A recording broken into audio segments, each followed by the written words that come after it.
Bismillahirrahmanirrahim. Assalamualaikum warahmatullahi wabarakatuh.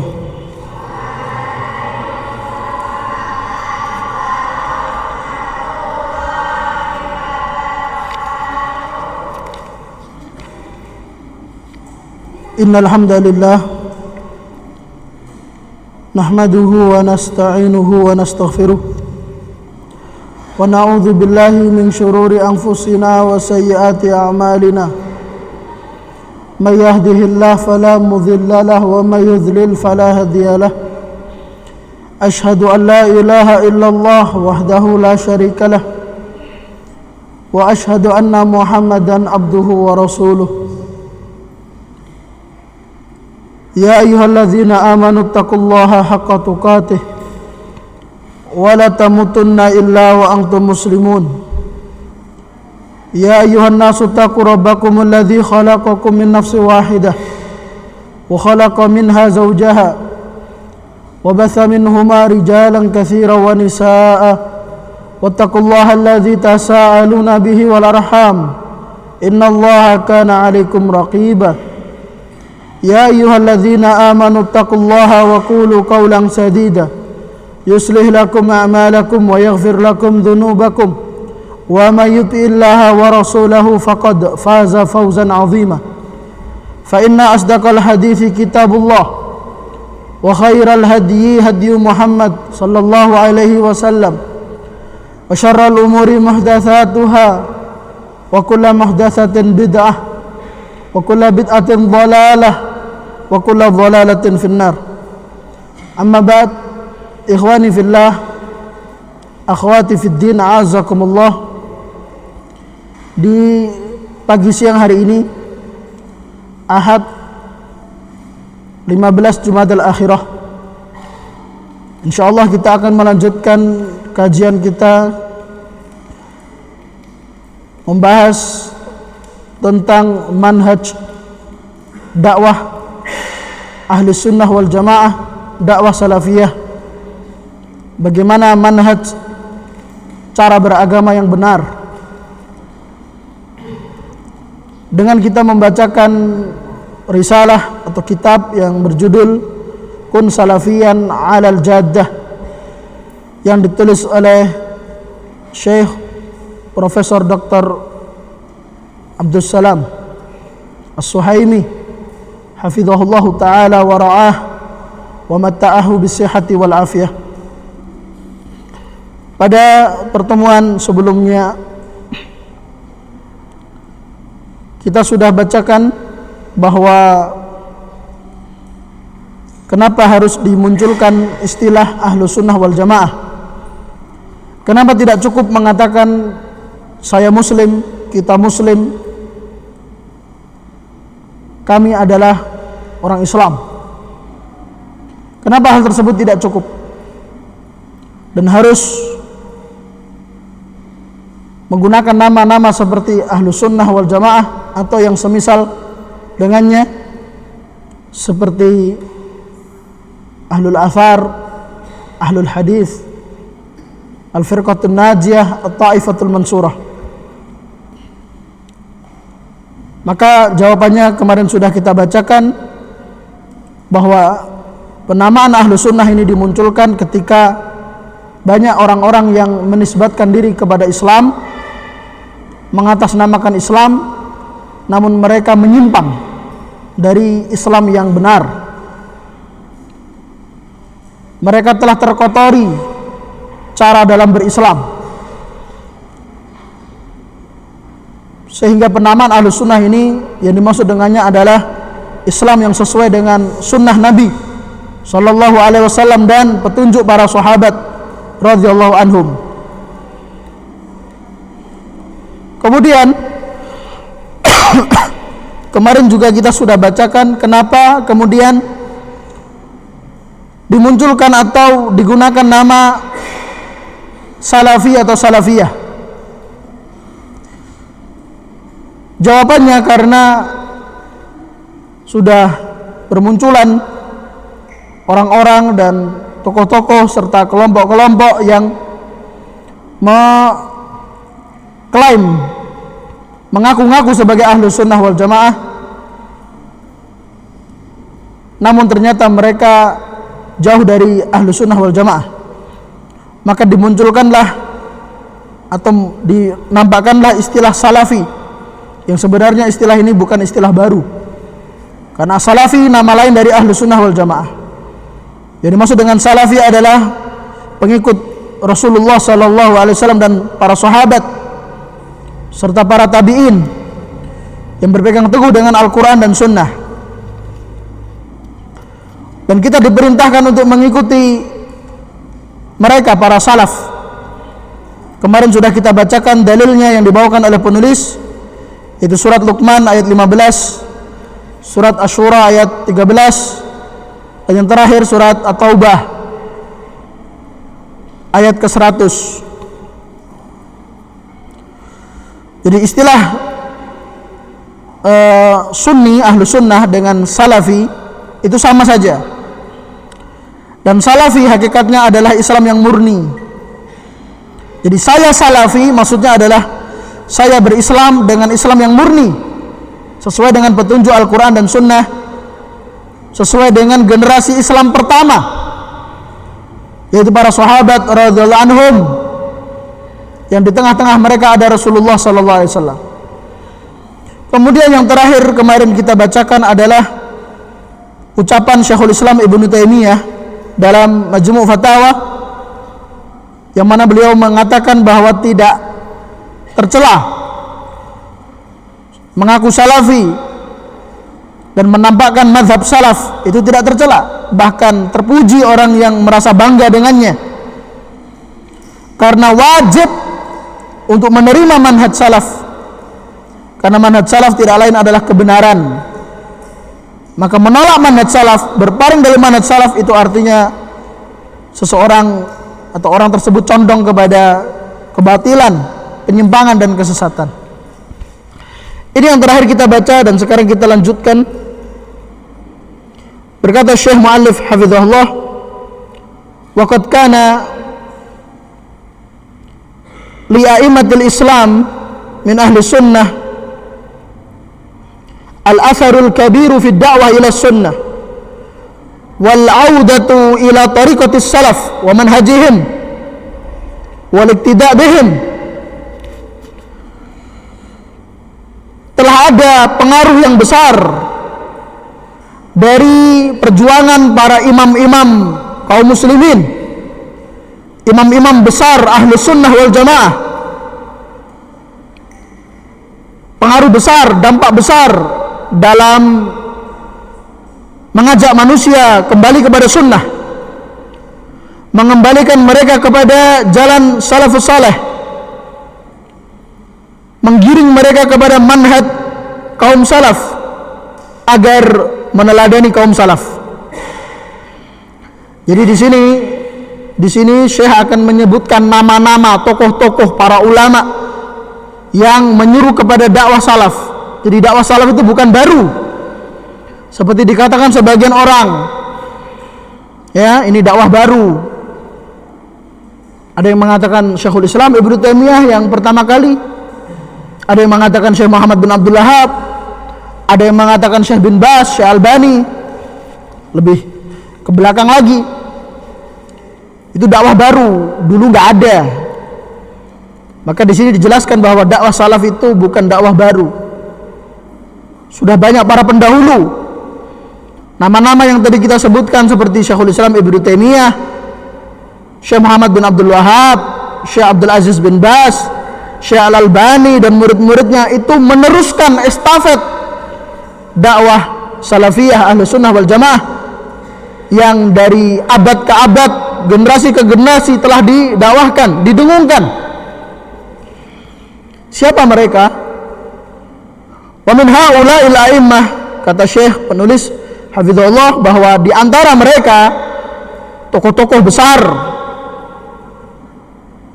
imam-imam ahlu sunnah wal jamaah yang kita harus mengenal mereka, ya, kita harus kenal mereka. Dan kita tidak ada kebutuhan mengenal orang-orang sekarang dari kalangan artis-artis yang dielu-elukan oleh kebanyakan pemuda zaman sekarang. Adapun kita para penuntut ilmu, terutama para remaja penuntut ilmu yang nyantri, yang mondok, harus mengenal tokoh-tokoh besar Ahlussunnah wal Jamaah. Sangat disayangkan kalau ada yang lulus pondok tapi gak mengenal. Sebutkan 10 nama ulama Ahlussunnah, dia hanya bisa menyebutkan nama-nama terakhir, itu pun hanya 2 atau 3. Paling cuma Syekh bin Baz, Syekh Utsaimin, nama Syekh Albani. Dia gak bisa menyebut nama-nama sebelumnya. Padahal ada nama-nama besar seperti Imam Bukhari, Imam Syafi'i, Imam Ahmad bin Hanbal, Imam Malik bin Anas, dan masih banyak lagi. Jadi para santri itu, para penuntut ilmu harus mengenal ulamanya. Ulama di zaman sekarang, terlebih ulama di masa lampau, yang mana ulama di masa lampau itu rujukan, idola para ulama zaman sekarang. Nah, siapa mereka? Wa min haula'il a'immah, di antara imam-imam besar Ahlussunnah wal Jamaah adalah Malik, yaitu Imam Malik bin Anas, Imam Darul Hijrah, ulama besar ahli hadis di kota Madinah di masanya, yang mana Imam Syafi'i sangat mengagumi Imam Malik sampai mengatakan idza dzukiral ulama'u fa Malikun najm. Jika disebutkan nama-nama ulama maka Imam Malik adalah bintangnya, maksudnya yang paling alim. Beliau juga mengatakan laula Malik wa Sufyan la dhahaba ilmul Hijaz. Kalau bukan karena ada Imam Malik di kota Madinah dan ada Imam Sufyan bin Uyainah di Makkah, keduanya ulama ahli hadis. Jadi dulu di masa Imam Syafi'i di kota Makkah, Madinah itu ada ya ulama besar ahli hadis. Kalau di Madinah itu Imam Malik bin Anas, kalau di Mekah itu Sufyan bin Uyainah.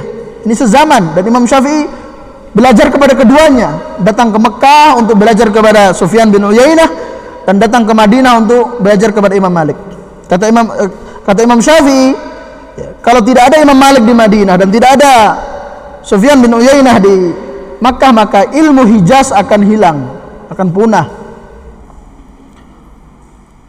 Ilmu Hijaz yakni Makkah Madinah, yang mana keduanya adalah sumber turunnya wahyu, sehingga keduanya adalah rujukan dalam menuntut ilmu. Nah, Imam Malik dan Sufyan bin Uyainah ini bagaikan penjaga wahyu, penjaga syariat.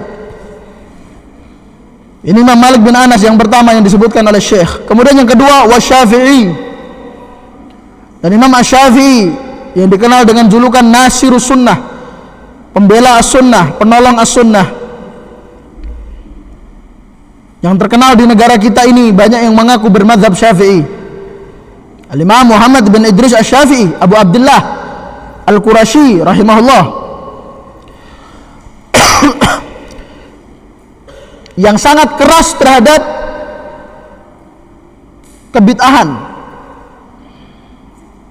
Maka dikatakan ketika Imam Ahmad meninggal, ya, hilanglah sunnah, maksudnya banyak orang meninggalkan sunnah.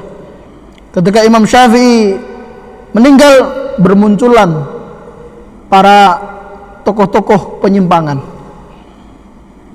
Artinya apa? Keberadaan ulama itu adalah kebaikan bagi umat. Wafatnya para ulama musibah. Orang-orang yang menyimpang, orang-orang yang sesat ketika ulama-ulama besar Ahlussunnah masih hidup, mereka nggak berani muncul. Mereka sembunyi, mereka dakwah sembunyi-sembunyi.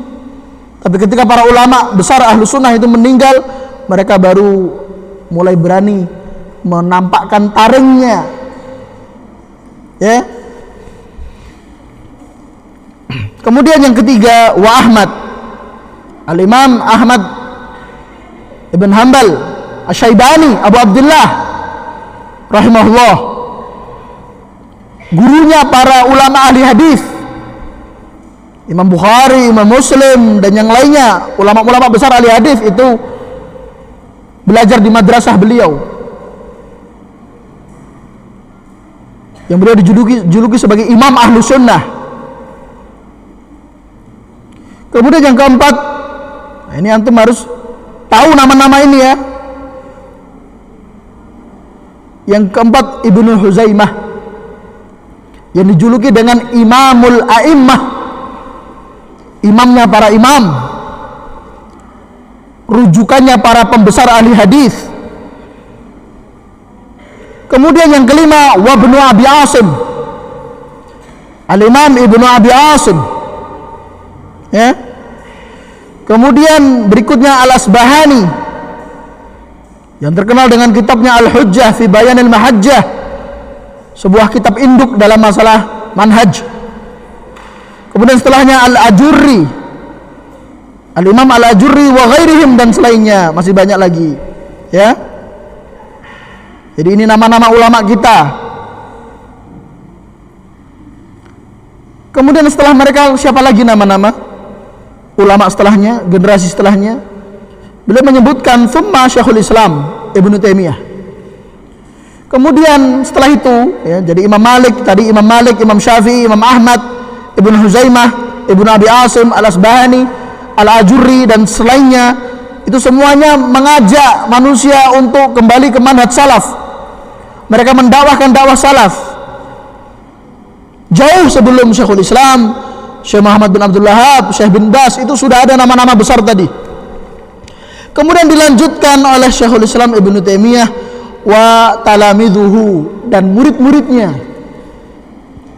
Jadi murid yang berbakti kepada gurunya adalah yang meneruskan dakwahnya, melanjutkan estafet perjuangannya. Itu murid yang berbakti. Jadilah kita, hendaknya kita menjadi murid-murid yang berbakti kepada guru-guru kita dengan meneruskan perjuangan mereka. Perjuangan dalam dakwah, dalam mengajar, dalam beramar ma'ruf nahi mungkar, dalam menegakkan tauhid, menyerukan sunnah. Murid-murid Syekhul Islam Ibnu Taimiyah siapa mereka? Ibnul Qayyim, seperti Al-Imam Ibnu Qayyim Al-Jauziyah, yang dijuluki dengan Syekhul Islam Ats-Tsani, yang mana beliau adalah pewarisnya Ibnu Taimiyah, bukan pewaris harta, waris ilmu. Wa Ibnu Abdul Hadi, dan Al-Imam Ibnu Abdul Hadi, ulama terkenal dalam mazhab Hambali. Wa Ibnu Katsir, dan Imam Ibnu Katsir, ulama terkenal dalam mazhab Syafi'i. Sudah tidak asing lagi bagi kita. Kitab tafsirnya yang terkenal, Tafsir Al-Qur'anil Azim, atau yang dikenal dengan Tafsir Ibnu Katsir. Beliau adalah muridnya Syekhul Islam Ibnu Taimiyah. Kemudian Wadz-Dzahabi, dan Al-Imam Adz-Dzahabi, Amirul Mukminin fil Hadis, pemimpin para ulama ahli hadis, yang menjadi idola bagi para pelajar hadis. Di antaranya Al-Imam Al-Hafidz Ibnu Hajar Al-Asqalani, yang sangat mengidolakan Imam Adz-Dzahabi, dan tidak ada dari kalangan pelajar hadis yang tidak kenal siapa Adz-Dzahabi. Bahkan kalau ada ulama ahli hadis top, itu mesti apa?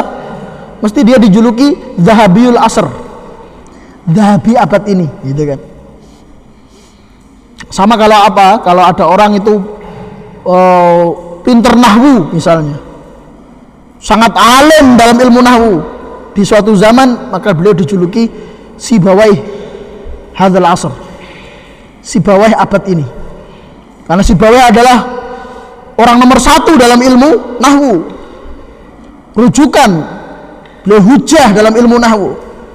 Maka kalau generasi-generasi setelahnya ada orang yang hebat dalam ilmu nahwu, maka dia dijuluki Sibawaih hadzal asr. Demikian juga kalau dalam ilmu hadis ada orang sangat pakar dalam ilmu hadis, dia akan dijuluki Dzahabiyul Asr. Ya, di antara ulama yang dijuluki Dzahabiyul Asr adalah Syekh Abdurrahman bin Yahya Al-Muallimi Al-Yamani rahimahullah, sudah wafat, ya. Ulama asli Yaman, tinggal di Mekah sampai wafatnya, ya. Dan beliau selalu sibuk di perpustakaan, sibuk menelaah, ya. Dan beliau baru terkenal setelah meninggalnya. baru viral setelah wafatnya. Jadi menunjukkan keberkahan. Ya. Gak seperti sekarang, ya, belum alim, belum berilmu, ilmunya setengah-setengah tapi sudah terkenal. Ulama-ulama dulu sangat matang ilmunya tapi tidak terkenal, baru terkenal setelah wafatnya. Masya Allah. Sehingga orang-orang seperti ini lebih aman dari riya, sum'ah, ya. Lebih bisa terjaga keikhlasannya. Karena terkenalnya dia setelah wafatnya. Beda dengan sekarang. Pengen disebut ustadz, pengen disebut syekh, ya, bangga diundang isi pengajian kemana-mana, viral, ya, banyak diidolakan oleh orang sehingga sulit untuk menjaga hati. Ya. Adapun Syekh Abdurrahman bin Yahya Al-Muallimi rahimahullah, beliau baru terkenal setelah wafatnya. Bahkan tulisan-tulisannya itu baru dicetak setelah wafatnya. Ya. Itu Imam Az-Zahabi, ya.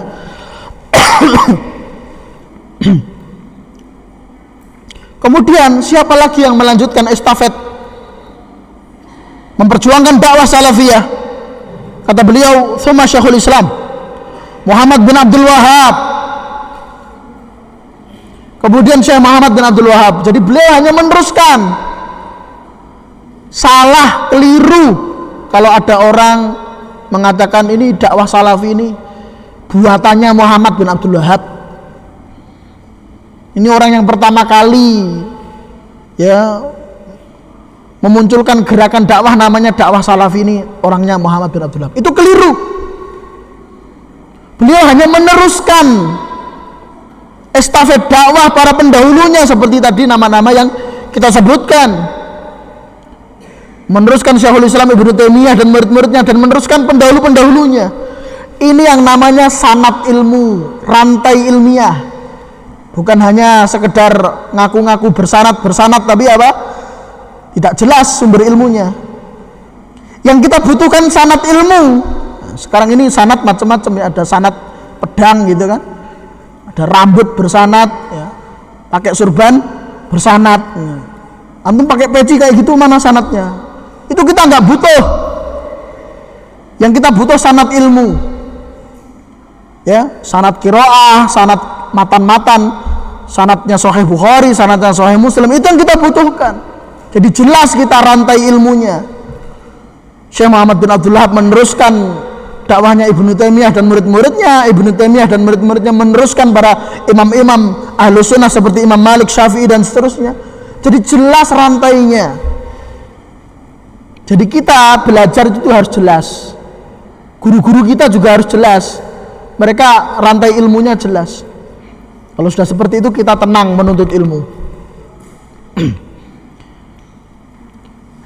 Wa aimatud dakwah min ba'dihi. Kemudian imam-imam dakwah tauhid sepeninggal Syekh Muhammad bin Abdul Wahhab, ya, anak-anak beliau, cucu-cucunya seperti siapa? Syekh Sulaiman bin Abdullah, penulis syarah kitab tauhid pertama, yaitu Taisir Azizil Hamid. Lalu ada siapa lagi? Ya, cucunya yaitu Syekh Abdurrahman bin Hasan, penulis kitab Fathul Majid syarah kitab tauhid.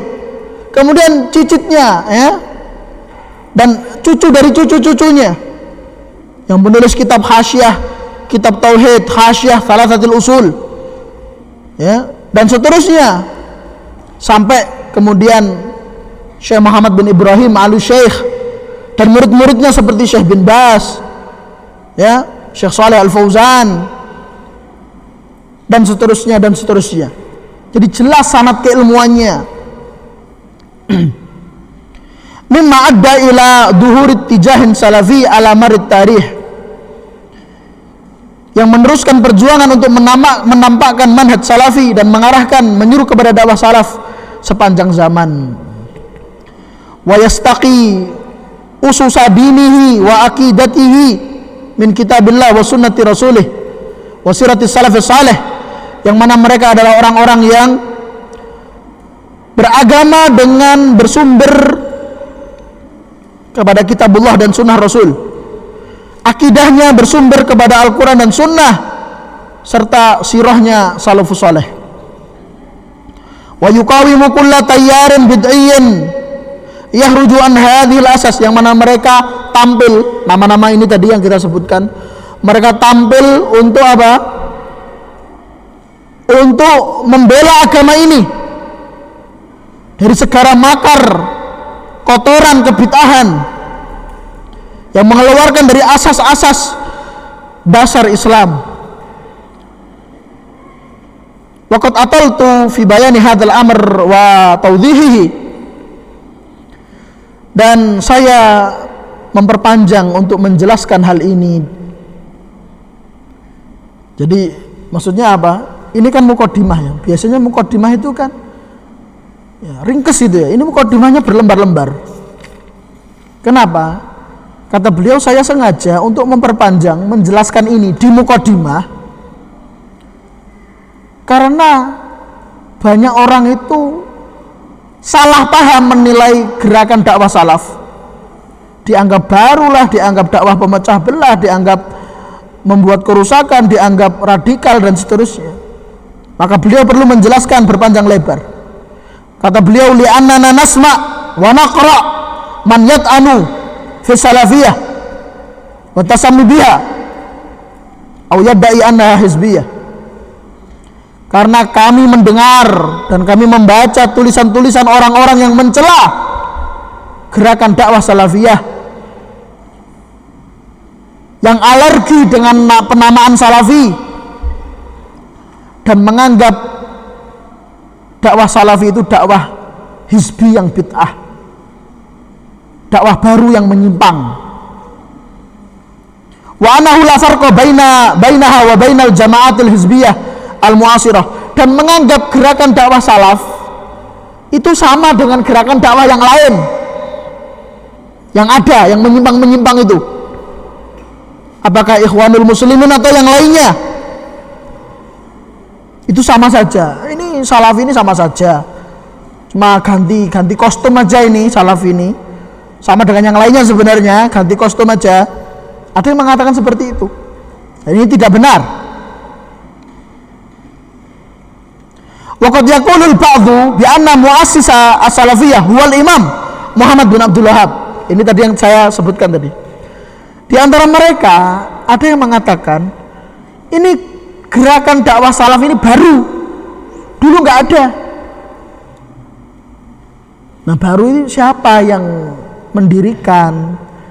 Siapa yang merintis? Oh, yang merintis namanya Muhammad bin Abdul Wahhab. Ada yang mengatakan demikian. Bahkan yang mengatakan demikian ini katanya intelektual, cendekiawan katanya. Katanya guru besar, ya. Apakah dia rektor atau dekan atau yang lain, yang gelar akademiknya itu banyak.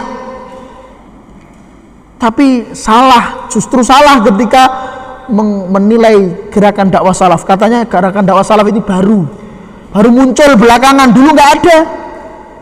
Yang pertama kali memunculkan Muhammad bin Abdul Wahhab.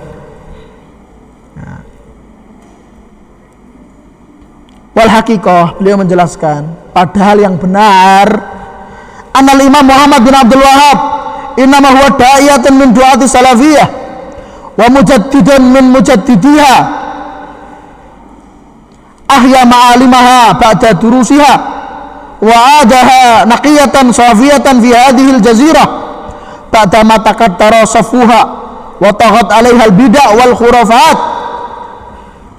Padahal sebenarnya Al-Imam Muhammad bin Abdul Wahhab, beliau adalah salah satu da'i yang menyerukan kepada dakwah salaf, pembaharu yang menghidupkan kembali, memunculkan kembali pilar-pilar dakwah salafiyah yang sebelumnya telah berupaya untuk ditumbangkan, mengembalikan Islam secara murni, terkhusus di Jazirah Arab yang sebelumnya banyak kesyirikan, penuh dengan kebid'ahan dan penyimpangan serta penyelewengan akidah. Itu beliau berusaha memperbaikinya. Jadi beliau bukan orang baru. Beliau hanya meneruskan para pendahulu, para nenek moyangnya. Dan nenek moyangnya adalah tadi, nama-nama tadi, imam-imam ahlu sunnah. Jadi nggak benar ya kalau kita itu tidak melestarikan ajaran nenek moyang. Kita melestarikan ajaran nenek moyang kita. Siapa nenek moyang kita? Imam-imam ahlu sunnah. Nenek moyang kita adalah ya Imam Malik bin Anas, Imam Syafi'i, Imam Ahmad, dan nama-nama yang tadi kita bacakan. Itu nenek moyang kita. Kita melestarikan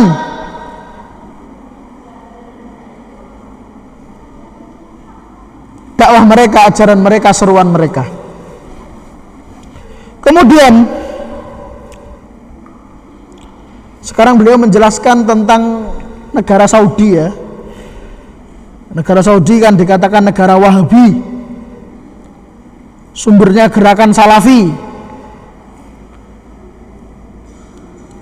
Di sini beliau menjelaskan, bal inna hadhihi daulah al-mubarakah al-mamlakat al-arabiyah as-saudiyah harasahallah daulatun salafiyah wa da'watuha da'watun salafiyah. Negara ini negeri yang diberkahi kerajaan Saudi Arabia, semoga Allah menjaganya, adalah sebuah negeri salafi. Nah, jadi ada keluarga salafi, ada orang salafi, keluarga salafi, lembaga pendidikan salafi, ya, dan ada negara yang dari pemerintahnya dan penasihatnya itu semuanya mewujudkan dakwah salafiyah. Itu negara salafi namanya. Itulah Saudi Arabia. Kenapa? Karena dakwahnya seruannya seruan salafiyah. Kata siapa kalau Saudi itu negara salafi? Kamana so'ala dzalika muassisuha. Hal itu sebagaimana ditegaskan sendiri oleh pendiri kerajaan Saudi Arabia, yaitu Al-Malik Abdul Aziz bin Abdurrahman Al Saud. Ini seorang raja ya, Raja Abdul Aziz bin Abdurrahman Al Saud. Haitsu qala fi khitabihi alladhi alqaha fi hajj. Yang beliau sampaikan dalam khutbahnya, disampaikan kepada jamaah haji tahun 1365 Hijriah. Jadi berapa tahun yang lalu? Sekarang tahun berapa Hijriah? 1444. Ya, betul. Berapa tahun kalau dihitung dari tahun 1365? Berapa tahun?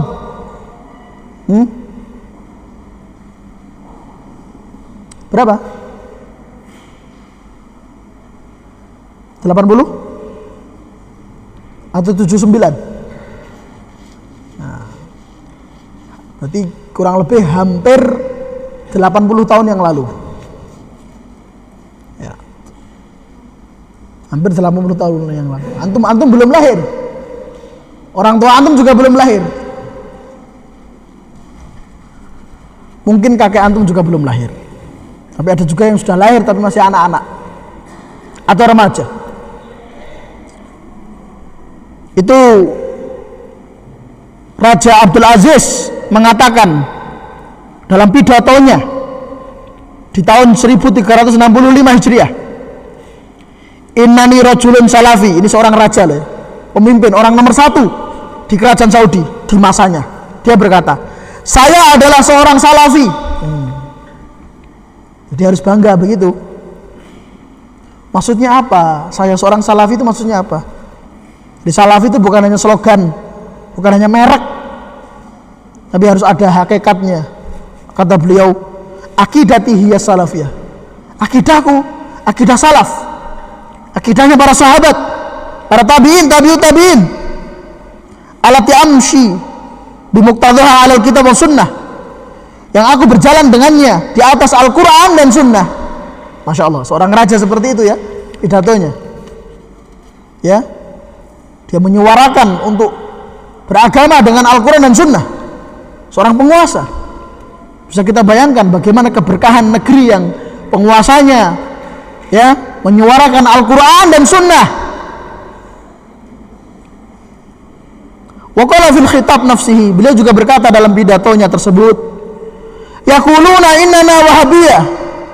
Mereka orang-orang di luar berkata kita ini Wahabi. Maksudnya kerajaan Saudi. Wal haqiqah, dan yang sebenarnya annana salafiyun, kita ini salafi. Mereka berkata kita Wahabi, kita katakan bahwa kita ini salafi. Begitu. Muhafiduna ala dinina, kami pasang badan membela agama kami. Masya Allah, seorang raja ini, orang nomor 1 di sebuah negeri mengatakan apa? Kami pasang badan membela agama kami. Ya. Wa nattabi kitab Allah wa sunnata rasulih, kami pasang badan untuk terus mengikuti Al-Quran dan Sunnah. Walaysa bainana wa bainal muslimin illa kitabullah wa sunnatu rasulih. Antara kita dan umat Islam itu hanya ada Al-Quran dan Sunnah. Pedoman kita hanya Quran dan Sunnah. Masya Allah, orang nomor 1 ini. Ini ucapan Malik bin Abdul Aziz. Kita lanjutkan. Kemudian Syekh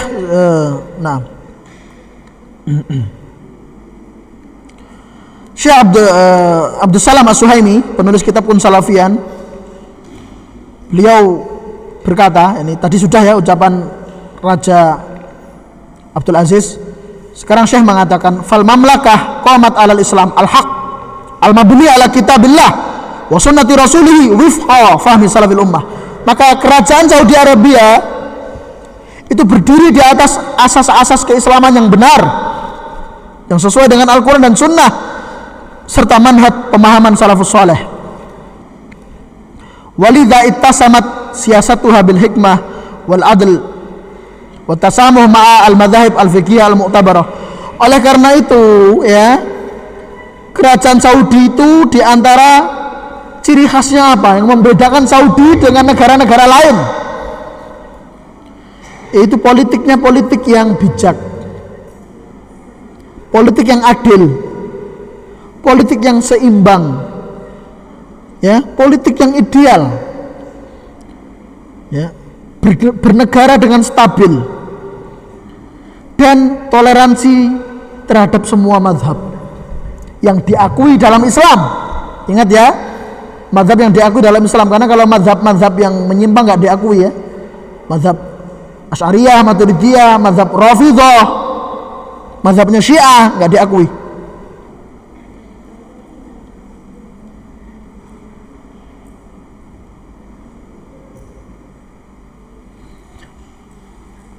Wa bina'an ala hadza fa inna tullaba kulliyati syariah fil mamlakah yadrusuna fiqh al-a'immah al-arba'ah Abi Hanifah wa Malik wa Syafi'i wa Ahmad. Dibangun di atas hal ini, maka para penuntut ilmu di kuliah syariah, fakultas syariah di kerajaan Saudi Arabia, entah itu di Universitas Islam Madinah, di Universitas Ibnu Saud Riyadh, di Universitas Ummul Qura Mekah ya, atau universitas-universitas lain di Saudi seperti di Taif, di Jeddah dan yang lainnya. Itu semuanya apa? Mempelajari semua fikih mazhab, gak cuma satu mazhab tok, gak mazhab Syafi'i saja, dipelajari semua mazhab, ya Syafi'i, ya Malik, demikian pula mazhabnya Ahmad bin Hanbal, mazhabnya Abu Hanifah. Wala siyama fil Jami'ah al-Islamiyah bil Madinah, terutama Universitas Islam Madinah, karena penulis kitab ini yaitu Syekh Abdul Salam As-Suhaimi, beliau adalah termasuk dosen di Universitas Islam Madinah, dosen usul fikih beliau. Jadi kitab yang kita pelajari ini kitab manhaj, tapi yang nulis ini pakar usul fikih, pakar usul fikih. Ya, yang belajar fikih, usul fikih ke Universitas Islam Madinah pasti ketemu beliau. Ya, dia termasuk profesor dalam usul fikih.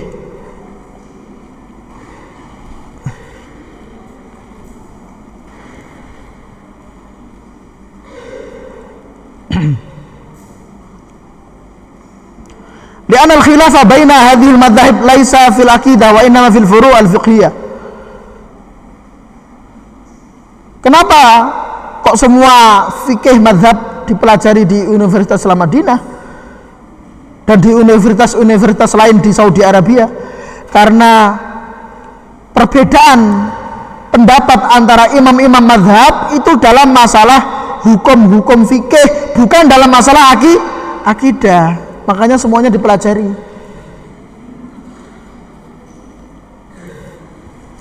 Jadi Imam Abu Hanifah, Imam Syafi'i, Imam Malik, Imam Ahmad itu hanya berbeda pendapat dalam masalah hukum fikih. Tapi kalau masalah akidah, manhaj mereka sama. Jadi apa? Ini ada pelajaran bagi kita, tolong diperhatikan. Bahwa kita sama akidah dan manhajnya, tapi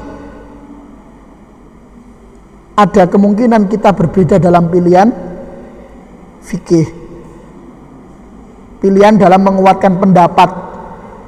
Oh, kalau dalam masalah ini saya lebih condong ke Imam Malik, kalau dalam bab ini saya lebih condong ke Imam Syafi'i karena dalilnya lebih kuat. Kita mengikuti dalil, ya. Jadi belajar fikih mazhab, imam-imam mazhab itu boleh, tapi tidak boleh fanatik dan tidak boleh membatasi harus mazhab Syafi'i, harus 4 mazhab, nggak boleh selain 4 mazhab, itu enggak. Kebenaran mutlak itu hanya ada pada Al-Quran dan Sunnah. Adapun selain dari Al-Quran dan Sunnah, maka seperti kata Imam Malik. Apa kata Imam Malik? Kullun yuqbalu wa yurad illa sahibu hadzal qabr. Manusia semuanya, termasuk para ulama, ucapannya bisa diterima, bisa ditolak, kecuali yang ada di kuburan ini. Beliau menunjuk kuburannya siapa? Rasulullah Sallallahu Alaihi Wasallam. Kalau ucapan Nabi wajib diterima, kalau sahih riwayatnya dipastikan ucapan beliau. Tapi kalau selain Nabi harus ditimbang dengan Al-Quran dan Sunnah. Baik.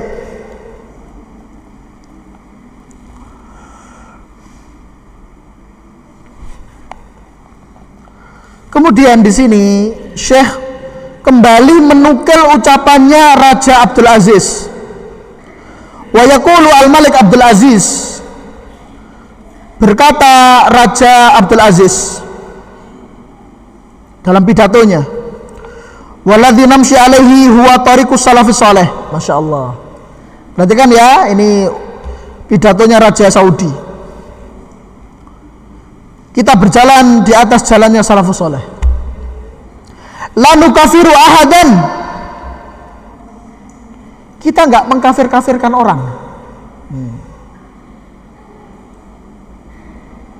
Hati-hati kalau belajar ke Saudi nanti pulang jadi tukang mengkafirkan. Ini enggak benar.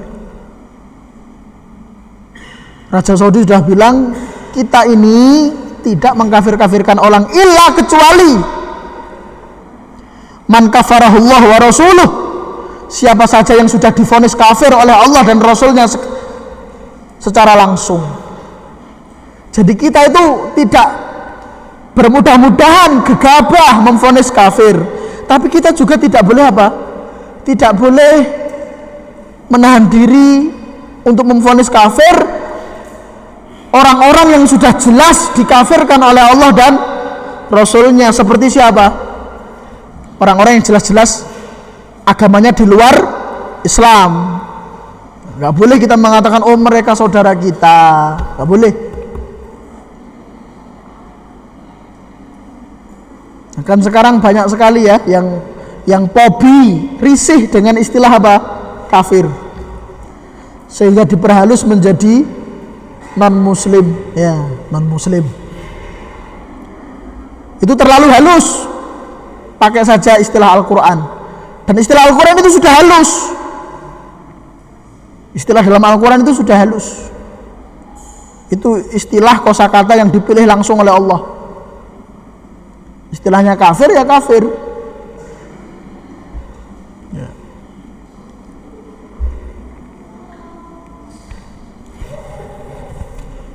Seperti orang-orang siapa? Kristen ya. Kalau menjuluki di luar mereka, terutama orang Islam itu apa? Domba. Ya. Jadi kita dijuluki domba. Adapun kita menjuluki mereka di luar Islam kafir. Kalau sudah jelas Allah mengkafirkan mereka, ya kita kafirkan. Nah sekarang ada yang meragukan kafirnya siapa? Fir'aun. Bahkan ada seminar judulnya Islamnya Fir'aun. Ini aneh. Yang jelas kafir, kafirkan. Fir'aun jelas kafir. Abu Jahal, Abu Lahab jelas kafir, dikafirkan. Kemudian kata beliau, walaisa min madhabin siwa madhab as-salaf as-salih. Dan tidak ada madhab yang wajib diikuti secara mutlak kecuali madhab salafus salih. Wala nu'ayyid ba'dal madhahib ala ba'dihah, dan kita tidak mengistimewakan satu madhab dengan madhab yang lain. Oh ini madhab Syafi'i ini lebih top ya daripada madhab yang lain. Oh madhab Hambali lebih kuat daripada madhab yang lain, maka wajib mengikuti madhab Hambali, nggak boleh yang lainnya. Ini nggak boleh seperti ini. Semuanya sama. Kata Raja Abdul Aziz, fa Abu Hanifah wa Malik wa Syafi'i wa Ibnu Hanbal a'immatuna. Kata beliau, Abu Hanifah, Malik, Syafi'i, Ahmad, semuanya adalah imam-imam panutan kita. Ya, kita nggak pilih kasih, kita nggak tebang pilih. Semuanya adalah panutan kita, idola kita, rujukan kita, junjungan kita. Intaha kalamu hadzal imam. Selesai nukilan dari pidato Raja Abdul Aziz. Kemudian Syekh Abdul Salam, penulis kitab Kun Salafiyan, mengomentari pidatonya Raja Abdul Aziz dengan mengatakan, huwa kalamun nafis yumathilul makna as-sahih lis-salafiyah alladhi huwal makna as-sahih lil Islam.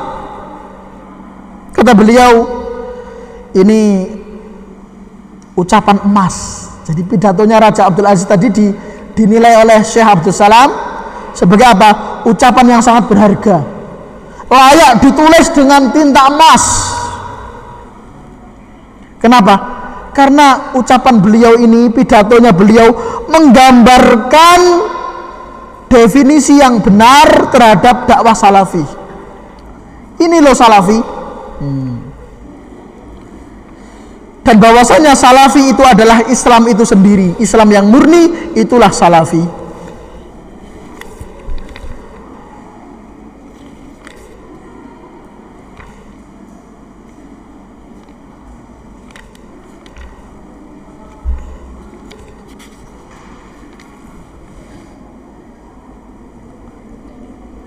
Setelah beliau menjelaskan tentang hakikat dakwah salafi, kemudian beliau menjelaskan tentang fenomena akhir-akhir ini.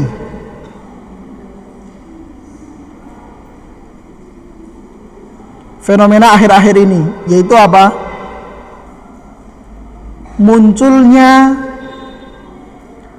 salafi imitasi. Apa itu imitasi?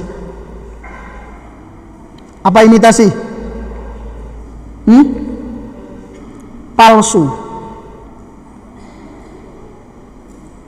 Dulu kajian salafi itu ditentang,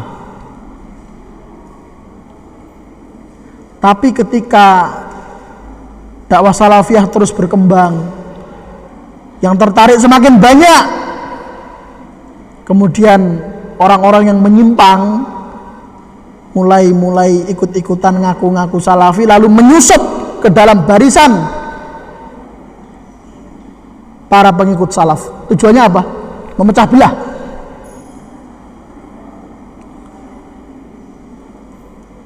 Dan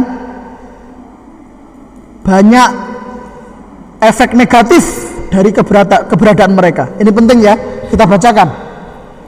Ini penting. Agar apa? Agar antum tidak mudah tertipu dengan adanya sebagian pihak yang mengaku menyerukan dakwah salaf padahal menyimpang. Bikin pondok mengaku ini pondok salafi padahal ini pondok mengajarkan penyimpangan. Mengaku sebagai ustadz salafi padahal dia menyimpang. Ini beliau jelaskan ya, kita bacakan. Kata beliau, wa fi hadhil awanah, dan di akhir-akhir ini, jadi dulu nggak ada ya, sekarang muncul. Padahal kitab ini ditulis ya tahun berapa ini?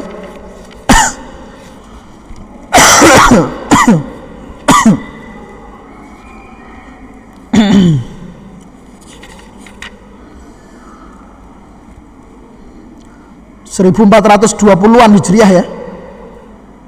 Jadi 20 tahun yang lalu ini kitab 20 tahun yang lalu, apalagi sekarang ya.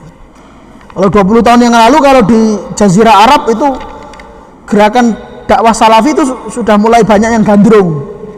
Tapi kalau di Indonesia belum ya. Di Indonesia tahun 90-an itu masih masa-masa perjuangan ya. Tablik akbar yang hadir ya 400, 500, nggak seperti sekarang ribuan ya. Tahun 90-an Ustadz Yazid ngisi kajian ya, baru belasan yang hadir, kur-kuran ya. Sekarang kajian beliau yang Masjid Imam Ahmad bin Hambal itu, yang kajian rutin saja bisa sampai 2000 yang hadir ya. Jadi sudah mulai banyak. Tapi kata beliau, akhir-akhir ini ya ta'arrad al-Islam umuman wal mamlakah al-Arabiyah Saudiyah wa da'wah salafiyah khususan ila iftira'in wa zulmin wa taswihin wa qalbin lil haqaiq.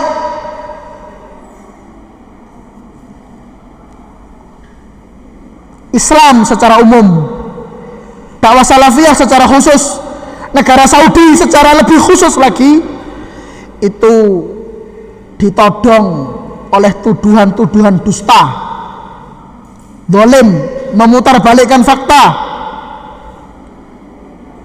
Siapa itu? Siapa itu yang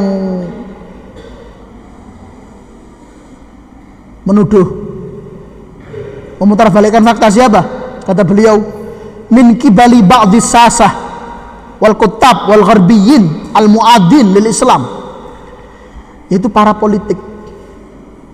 Biasa para politik itu ada kepentingan politik ya, ada kepentingan politik. Ini isunya apa dulu? Kalau isunya Syiah gitu kan, ada isu Syiah, ini umat akan digiring apa? Untuk memilih dia. Maka dia akan menggaungkan anti Syiah agar dia dalam pemilu menang. Isunya apa lagi? Isunya tentang Wahabi. Wahabi membahayakan NKRI misalnya. Maka kemudian tokoh-tokoh politik ini karena ada kepentingan politik, maka dia sudah mulai ya menyerang dakwah salafi. Agar apa? Agar di pemilihan apakah pilkada atau berikutnya itu dia menang. Jadi untuk mencari suara. Jadi ada kepentingan politik. Jadi terkadang ya kajian-kajian dicekal, ustadz-ustadz dihentikan, pondok-pondok dipersulit. Itu terkadang ada unsur politik, tidak jarang. Tidak hanya di negara kita, bahkan di negara-negara Arab juga demikian. Kalau sudah dekat-dekat musim-musim pemilihan kadang seperti itu. Nanti kalau udah selesai, ya sudah normal kembali, semuanya lancar, nggak dipermasalahkan, kajian ini kajian itu nggak dipermasalahkan. Kan udah selesai masa-masa yang panas, kondisi yang memanas dari kondisi politik itu udah berlalu. Jadi terkadang tuduhan macam-macam terhadap dakwah salafi itu terkadang hanya kepentingan-kepentingan politik. Maka kita jangan kaget. Jangan wah piye ya dakwah salafi, enggak usah piye-piye. Allah yang akan menjaga dakwah salafi ini. Ada kita atau tanpa kita. Yang penting kita berjuang. Kemudian selain mereka orang-orang yang ada di dalam lingkaran politik, termasuk juga wal kutab, para penulis. Ada orang itu kalau nulis nggak laku tulisannya. Nulis novel nggak laku, nulis jurnal nggak laku, apa nggak laku. Ketika dia nulis tentang Wahabi, gerakan dakwah salafi, wah langsung jadi bestseller gitu kan. Jadi dia nulis tujuannya cuma apa? Cari cuan. Ya, untuk meningkatkan pemasukan, menebalkan dompetnya saja. Ya. Sebenarnya dia cuma kopas sana sini nggak jelas referensinya. Cuma bukunya membongkar kesesatan Wahabi. Ya. Menyingkap gerakan dakwah salafi di Indonesia. Udah laris manis bukunya. Tapi orang yang nulis ini nggak ada nilai ilmiahnya, nggak ada nilai amanahnya.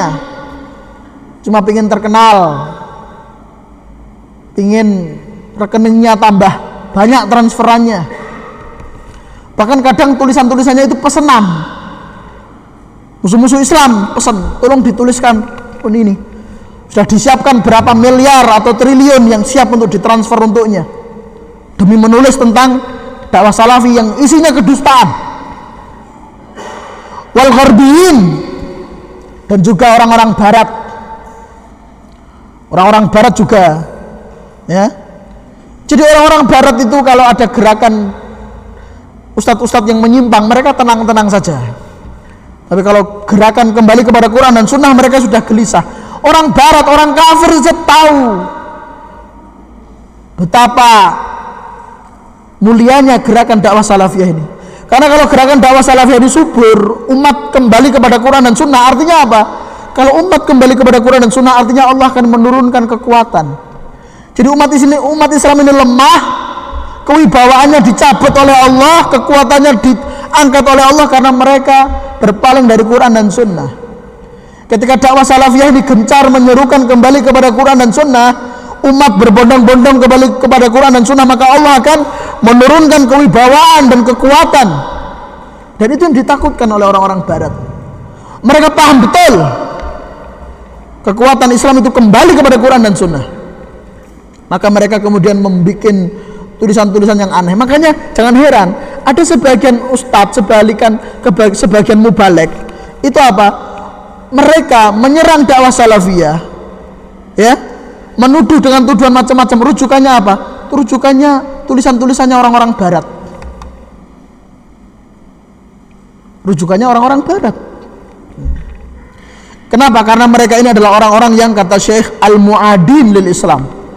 Mereka adalah orang-orang yang memang sudah pasang badan untuk ya memerangi Islam, memusuhi Islam.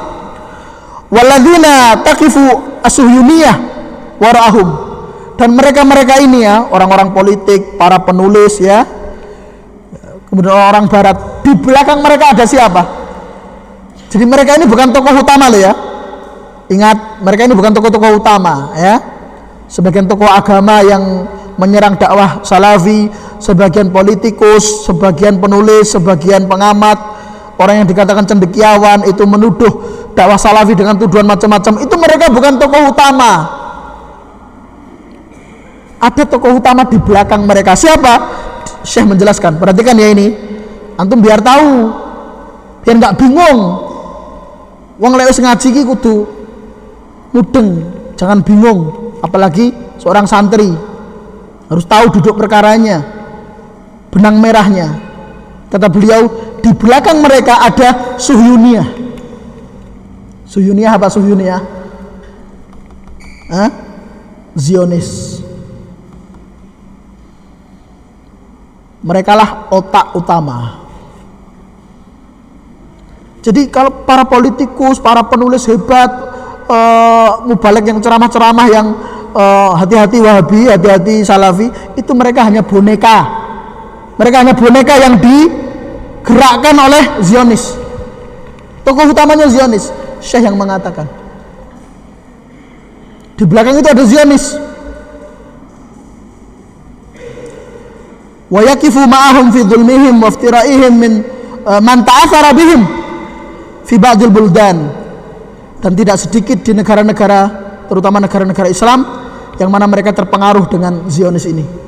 Apalagi mereka tokoh-tokoh agama yang diustadkan, diulamakan, tapi justru mereka menuduh dakwah salafiyah dengan tuduhan yang negatif, yang jelek. Wa ma'anna dakwah salafiyah hiya ab'ad ma yakun anit takfir wa tabdi' wa tafsik bi ghairi dalil. Padahal dakwah salafiyah itu dakwah yang sangat jauh dari tuduhan suka mengkafirkan, suka membid'ah-bid'ahkan, suka memfasik-fasikkan tanpa dalil.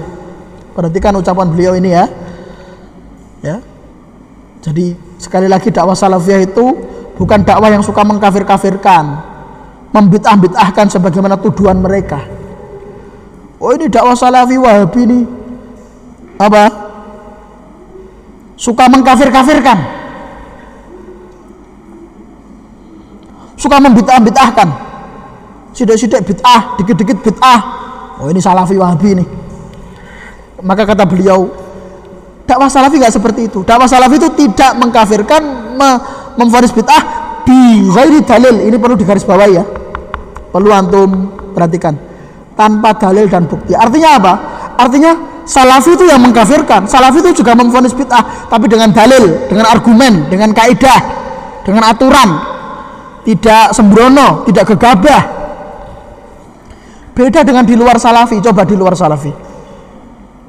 Bahkan yang menuduh salafi suka mengkafir-kafirkan, mereka sendiri juga mengkafirkan. Jangan sholat di masjidnya salafi, nggak sah. Loh, itu kan mengkafirkan. Mengkafirkan. Dan mereka juga membid'ah-bid'ahkan. Ada ustadz kita yang ngisi pengajian di sebuah masjid ya. Kemudian apa? Ditolak karena ustadz ini mengajarkan penyimpangan. Loh, ini kan membid'ah-bid'ahkan namanya. Jadi mereka menuduh kita mengkafir-kafirkan dan membid'ah-bid'ahkan, sementara mereka sendiri juga mengkafir-kafirkan dan membid'ahkan. Cuman bedanya, kalau kita ahlus sunnah salafiyun, kita mengkafirkan dan membid'ahkan dengan ilmu, dengan dalil, dengan hujjah, dengan argumen, dengan kaidah, dengan aturan ilmiah. Kalau mereka enggak, kalau mereka karena fanatik. Kalau enggak ormas ini enggak, kalau enggak ustadznya ini enggak. Kalau belajarnya kepada selain ustadz ini berarti dia menyimpang. Itu kalau itu suka membid'ah-bid'ahkan kalau itu. Kalau kita jauh dari itu semua. Ya. Kemudian kata beliau, wahya ab'ad ma yakun anil ghulu wa tatarruf. Dakwah salafi ini bukan dakwah ekstrim. Jadi enggak benar kalau gerakan dakwah salafi itu dikatakan ekstremis, radikalis. Itu enggak benar. Illa anna hadhihi da'wah al-mubarakah ulsiqa biha ma laysa fiha wa nusiba ilaiha man laysa ala manhajiha mimma syawwaha jamalaha wa ghayyara haqiqataha wa nafara minha wa zahada an-nas fiha. Hanya saja kenapa kok muncul tuduhan-tuduhan kayak gitu? Ternyata karena dakwah salafiyah ini sudah mulai dikotori oleh orang-orang yang tidak bertanggung jawab. Ya. Sudah mulai ada penyusup-penyusup yang mengaku sebagai dai salafi, lalu dia mengkafir-kafirkan, membid'ah-bid'ahkan, lalu dia mengaku salafi. Akhirnya apa? Orang menilai, oh ini loh salafi kayak gini. Demikian pula seperti orang-orang yang melakukan aksi-aksi peledakan, ya, aksi radikalisme. Di rumah mereka juga ada kitabnya Syekh Muhammad bin Abdul Wahab, kitab Tauhid, ada kitab Kashfus Syubhat, ada kitab Nawaqidul Islam, ada kitabnya Ibnu Taimiyah. Oh, berarti salafi kayak gini. Akhirnya apa? Dakwah salafiyah dianggap sebagai dakwah radikal, dakwah ekstrim, dakwah memecah belah, dakwah yang merusak, dan seterusnya dan seterusnya. Nah, nanti akan dibahas oleh beliau. Duduk permasalahannya insya Allah akan kita bacakan pada pertemuan yang akan datang. Ini belum selesai ya mukaddimah. 3 pertemuan belum selesai mukaddimah ini. Semoga pertemuan keempat selesai. Biar kita masuk bab 1 ya. Dari kemarin mukaddimah. Cuman penting ini mukaddimah. Di mukaddimah ada pesan-pesan yang sangat penting, terutama ini tadi, ya. Bagaimana tuduhan-tuduhan yang tidak benar dialamatkan kepada dakwah salafiyah, dan apa sebabnya kok tuduhan-tuduhan itu muncul. Penting kita ketahui biar kita nggak bingung, ya, biar kita nggak latah.